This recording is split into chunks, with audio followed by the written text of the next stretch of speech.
What's going on, guys? Here in a beautiful South Florida day with my daily.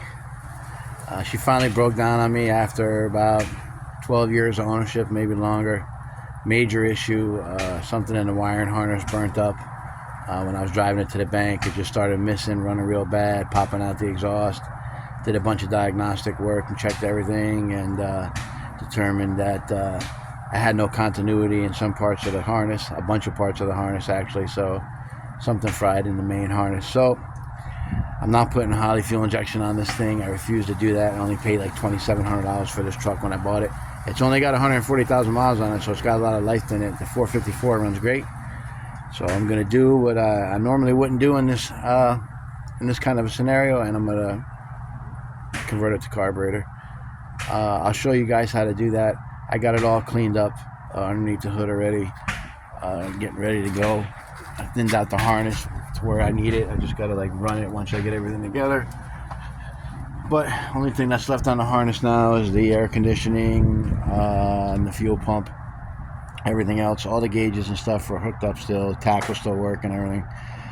The only thing is I'm going to have to get a standalone transmission controller when I carb it, because it's a 4L80E and it's not going to shift. It'll be in limp mode when I put everything back together until I get the standalone controller for it. I'm probably going to go with like a US shift or something like that with the TPS module. It's like $900, $1,000. So I'll be into it for like $1,600, $1,700, and hopefully I won't have any more issues once I carb it. I really didn't want to, guys, but this harness is like impossible to find, and I don't know if it burned up the driver in the ECU that drives that side of the harness. That could have been the issue too. I mean, the ECU still powers up and the engine light still comes on and everything, so it's definitely communicating, but it could have burned the drivers up on that one side, or a capacitor or something. I don't know. I'm not 100% on how those computers work. But I will show you how to convert your L29 454 big block vortec to carburetor. One thing I will say is it will run a hell of a lot better, because from the factory these things have 8 degrees of cam retard ground into them, and the timing is like real modest on these things. So with the HEI distributor I can do whatever the hell I want and bump it up to 36, 38 degrees, whatever it's happy with, and let it sing, and it'll be fine. You probably get better gas mileage too, because that sequential fuel injection on that thing, on these things, is not that great. I mean, the injectors were leaking down on this thing. The lower intake gaskets were shot, guys, when I took it apart. So I'll show you real quick. I got it all cleaned up. Back, yeah, I'm not gonna take the whole towel off, but yeah, she's pretty clean. Went in through the motor, got everything out of it. So yeah, so now, like I said, it'll be carbureted. Gonna do a spread bore intake and carburetor, idle to 5,500.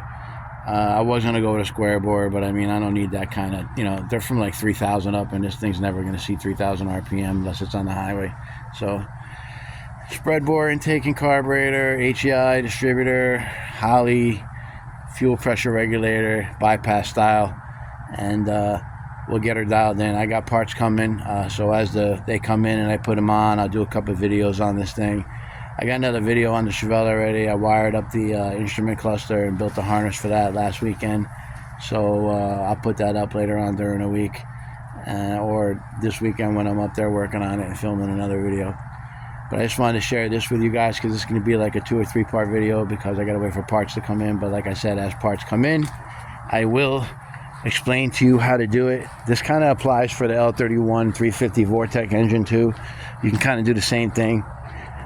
Just get a vortec style carburetor, carbureted intake. They make them, and then you can pull it off. The difference is the 2 holes from the old school carbureted intake to the new. 2 holes in the center on each side are straight on the vortec, and on the old school Chevys they're angled.